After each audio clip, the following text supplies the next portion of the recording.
అందరికీ వందనాలు. దేవుడు మిమ్మల్ని మీ కుటుంబాన్ని దీవించును గాక. ఈనాటి దేవుని వాగ్దానము యెషయా గ్రంథము 66వ అధ్యాయం 13వ వచనము. ఒకని తల్లి వానిని ఆదరించినట్లు నేను నిన్ను ఆదరించేదనని దేవుని వాక్యం సెలవిస్తుంది.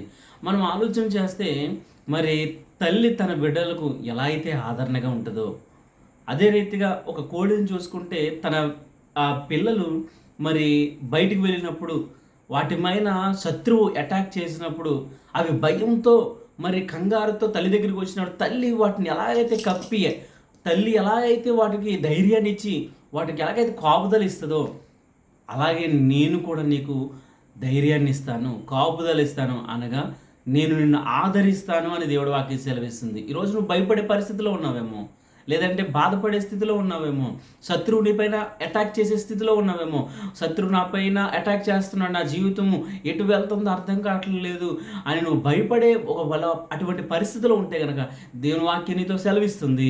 ఒకని తల్లి వారిని ఆదరించినట్లుగా నేను నిన్ను ఆదరిస్తాను, నిన్ను కాపుదలిస్తాను, నీకు ధైర్యాన్ని ఇస్తాను, నిన్ను ఆదరించి నిన్ను బలపరిచే దేవుడినై ఉన్నాను దేవుని వాక్యం సెలవిస్తూ ఉంది.